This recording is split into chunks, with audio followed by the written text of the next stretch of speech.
ওই কিরে ওই কিরে কাঁঠাল কাঁঠাল। সো গাইস, চলে আসলাম মধুমাসের ফল কাঁঠাল নিয়ে। আজকে ব্লগটাতে আমার আগের ব্লগে দেখানো আমাদের যে কাঁঠাল গাছটা আছে ওইগুলা নিয়ে ব্লগ করব। কজ আনফর্চুনেটলি যে বড় কাঁঠালগুলো আছে সবই পাড়ায় ফেলতে হয়েছে। অ্যান্ড ক্যান পাড়ায় ফেলছে সেটাও বলে দিব। তার আগে সাবস্ক্রাইব করে নাও আমার চ্যানেলটাকে। সো প্রথমে আমার ঘর থেকে আমি আগে দেখিয়ে দিই, এখানে কিন্তু অনেকগুলো কাঁঠাল ছিল। অ্যান্ড আমি এর আগেও কিন্তু ব্লগে দেখেছি কাঁঠাল গাছে প্রচুর পরিমাণ কাঁঠাল ছিল, মাশাআল্লাহ। তো অর্ধেক কাঁঠাল পাড়ে ফেলা হয়েছে, এখনো নিচে একটু আছে। অ্যান্ড সেগুলো আমি নিচে গিয়ে দেখিয়ে দিব, কিন্তু উপরে যে কাঁঠালগুলো আছে সেগুলো আগে আমি ঘর থেকে দেখিয়ে দিই। তো এখন আমি নিচে চলে আসলাম অ্যান্ড আমি দেখাবো এখানে আসলে তালা দিয়ে এমনি ঢাইকা রাখছে। আশেপাশে তোমার কাঁঠাল তারপর আমের গাছ থাকবে আর চোর চুন্নি থাকবো না, এরকম কি হয়? কয়েকদিন ধরে হচ্ছে বৃষ্টির কারণে কয়েকটা কাঁঠাল পড়ে গেছে, আর আজকে আম্মু দেখতেছিল যে কয়েকটা কাঁঠাল মিসিং। এই জন্য হয়েছে আম্মু জিদ্দের ছুটে অর্ধেক পাড়ায় ফেলছে আর অর্ধেক সালা দিয়ে ঢাইকা রাখছে। আর বাঙালি তো ভাই রে ভাই, কি বলবো আর পারবো। ওই পাশে হচ্ছে আমার ছোট মামা জুতা ঝুলায় রাখছে, মানে কেউ যদি কাঁঠালের দিকে নজর দেয় তাহলে যদি না লাগে। তো যাই হোক, এখানে একটু কাঁঠাল দেখিয়ে দেই। মাশাআল্লাহ, কাঁঠালগুলো কিন্তু এবার অনেক বড় হয়েছে।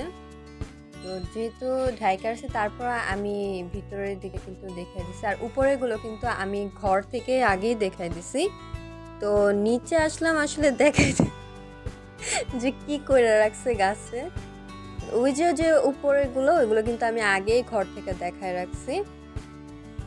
আগে কিন্তু এই যে সোজাসুজি কাঁঠাল অনেকগুলো ছিল, তো ওইগুলো পাড়া তারপর হচ্ছে ঘরের মধ্যে রাখা হয়েছে, সেটা আমি উপরে ওঠার সময় আবার দেখাই দিব।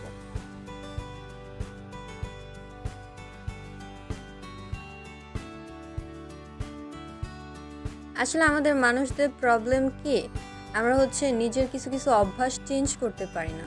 তো অনেকের এই যে চুরির অভ্যাসটা থাকে না, আমি জানি না এদের মেন্টালিটিটা কি আসলে। যাই হোক, তো এইখানে কিন্তু যে কাঁঠালগুলো পাড়ায় রাখছে সেইগুলো যে রেখা দিছে, অ্যান্ড আমি এগুলোতে ভিডিও করতেছি। এগুলো এখন আমাদের খালামণিদের বাসায়, ফুফিদের বাসায় অ্যান্ড আশেপাশে যাবে।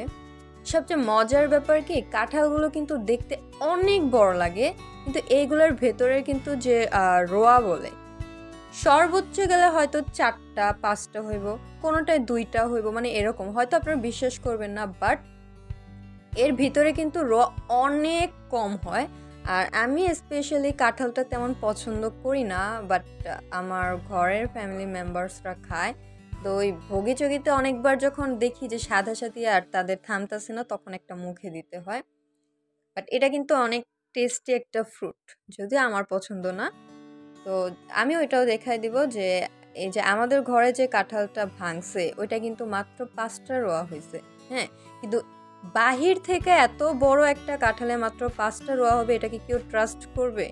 বাট জানি না, এটা হয়তো কাঁঠালের জাতের কারণে বা কী কারণে হয়, আই ডোন্ট নো।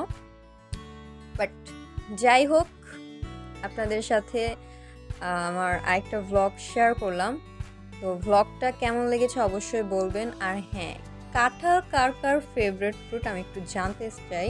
সো অবশ্যই কমেন্ট বক্সে বলে দিবেন যে কার কার কাঁঠাল পছন্দ, আর কাদের গাছের কাঁঠাল ইতোমধ্যেই চুরির কবলে পড়ে গিয়েছে। সো আজকে এই পর্যন্তই, দেখা হবে নেক্সট কোনো ব্লগে। সে পর্যন্ত সবাই ভালো থাকবেন, সুস্থ থাকবেন, আর অগ্রিম ঈদ মোবারক। ঈদের ব্লগ তো অবশ্যই আসছে, সবাই সেটার জন্য ওয়েটিংয়ে থাকবেন অ্যান্ড ভালো থাকবেন।